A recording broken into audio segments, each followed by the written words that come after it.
अस्सलाम वालेकुम dear students, उम्मीद है आप सब खैरियत से होंगे। आज जो हम एक्सरसाइज 17.4 शुरू करेंगे।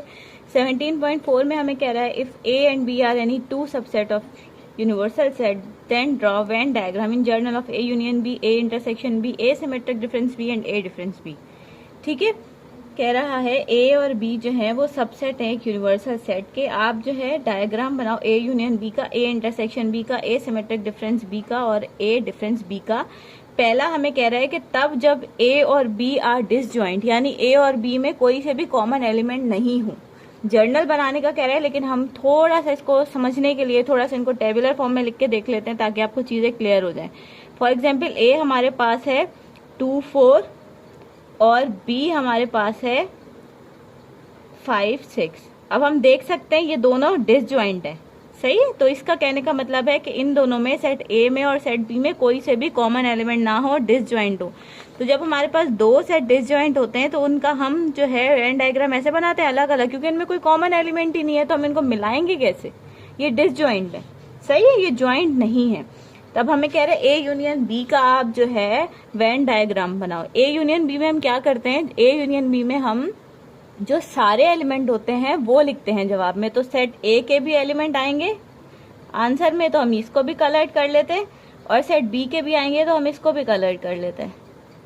ठीक है, अब हमें कह रहा है ए इंटरसेक्शन बी में, जैसे कि हम देखकर आ चुके हैं कि ए इंटरसेक्शन बी हम तब करते हैं उसके जवाब में हम कॉमन एलिमेंट लिखते हैं, है ना। अब इन दोनों में तो कोई कॉमन एलिमेंट है ही नहीं, तो ये दोनों मतलब इन दोनों में से कोई भी कलर नहीं होगा, ये खाली रहेंगे। अगर कोई कॉमन होता तो हम उसको कलर करते।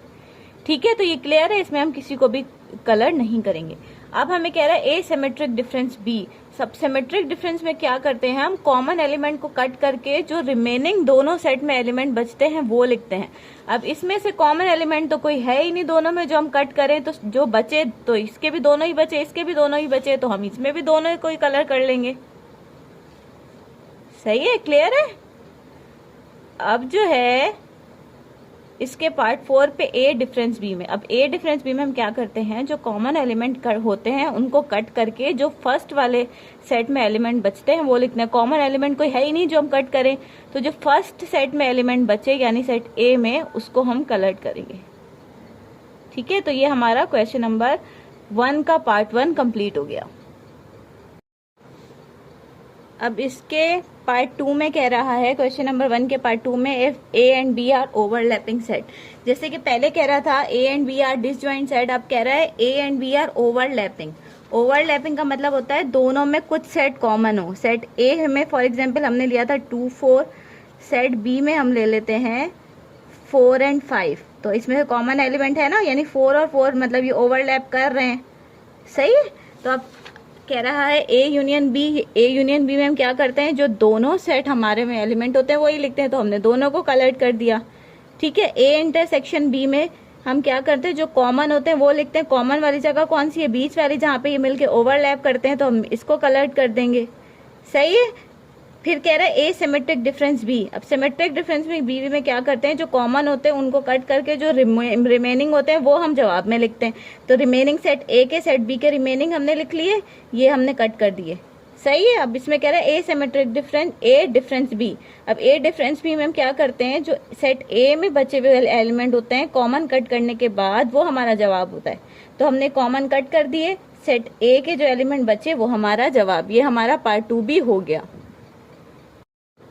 अब इसके पार्ट 3 पे आ जाते हैं। पार्ट 3 में कह रहा है A is a subset of B, यानी जो है ए वो बी में से निकला गया हिस्सा है। अब कह रहा है ए यूनियन बी। अब यूनियन में हम क्या करते हैं, जो दोनों सेट में आते हैं एलिमेंट्स वो लिखते हैं, तो जो सेट ए में आया वो भी और जो सेट बी में एलिमेंट हुए वो भी। ठीक है, तो ये हमारा हो गया यूनियन का।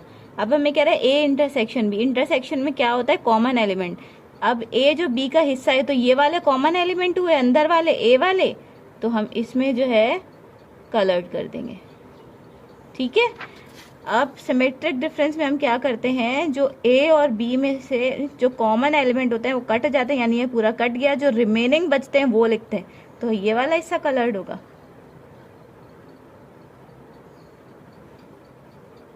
ठीक है। फिर कह रहा है ए डिफरेंस बी, मतलब ए में से जो सेम थे वो कट गए, मतलब ये पूरे कट गए। फिर जो ए में बचे थे, जब सारे कट गए कुछ बचे ही नहीं, तो ये तो नल सेट होगा, यानी इसमें से कोई सा भी कलर्ड नहीं होगा। तो इसका पार्ट 3B हो गया कंप्लीट। अब इसके क्वेश्चन नंबर 2 पे आते हैं। क्वेश्चन 2 में हमें कह रहा है verify commutative property of union and intersection using Venn diagram. A हमारे पास है ABCDE, बी हमारे पास है AEIOU। कम्यूटेटिव प्रॉपर्टी क्या होती है? A union B is equal to B union A। पहले हम A यूनियन B करते हैं, यहाँ पे हमने A के एलिमेंट रख लिए, यहाँ पे B के रख लिए, और बीच में जो दोनों में कॉमन थे वो रख लिए। ठीक है, अब यूनियन में क्या होता है, जो दोनों में सारे एलिमेंट होते हैं वो हम लिखते हैं, तो ये सारा कलर्ड हो जाएगा।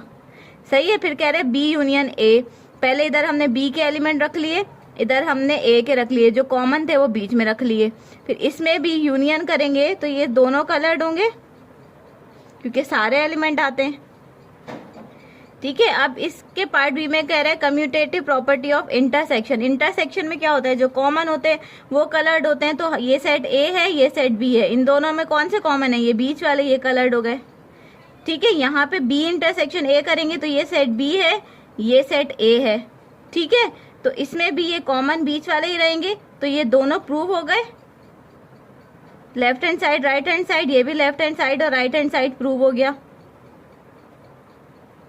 ठीक है, अब एक दूसरा पार्ट है, इसमें कह रहा है P हमारे पास है 1 2 3 10 से और Q हमारे पास है 2 4 6 8। इसमें भी हमें कम्यूटेटिव प्रॉपर्टी अप्लाई करनी है। यहाँ पे सेट A के एलिमेंट रखते हैं। सेट A में पहले कॉमन कौन से हम देख लेते हैं, 2 4 6 8, यहाँ लिखते हैं 2 4 6 8 10। A1 वाले कॉमन है, मतलब ये कॉमन होंगे दोनों में क्योंकि ये इधर भी आ रहे हैं। बाकी कौन से बचे, 1 3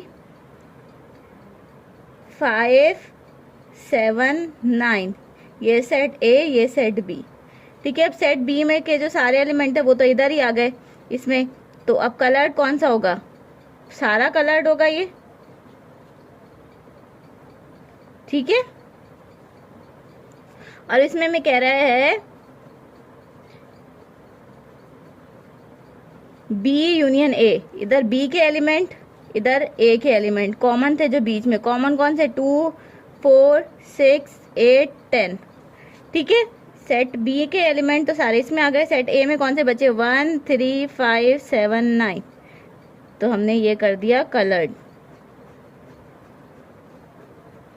ठीक है, इधर कुछ बचा नहीं, अब ये हो या ना हो ये आपकी मर्जी है, लेकिन ये वाला एरिया जरूर होगा। ठीक है, अब है commutative property of intersection. Intersection में हम कौन से लिखते हैं, 2 4 6 8 10 कॉमन बीच में, सेट A के एलिमेंट, सेट B के एलिमेंट। सेट A में कौन से बचे, 1 3 5 7 9, अब कॉमन वाले कलर्ड होंगे, यानी कि बीच वाले। यहाँ पे B इंटरसेक्शन है, कॉमन वही 2 4 6 8 10। ठीक है, यहाँ सेट B के एलिमेंट, यहाँ सेट A के एलिमेंट, सेट B के हैं, सारे एलिमेंट यहाँ आ गए, तो यहाँ तो कुछ बचा ही नहीं। सेट A में बचे 1 3 5 7 9, कॉमन कौन से, ये बीच वाले। ठीक है, तो ये हमारा left hand side right hand side के बराबर हो गया, इधर भी left hand side right hand side के बराबर हो गया, ये हो गए प्रूफ्ड।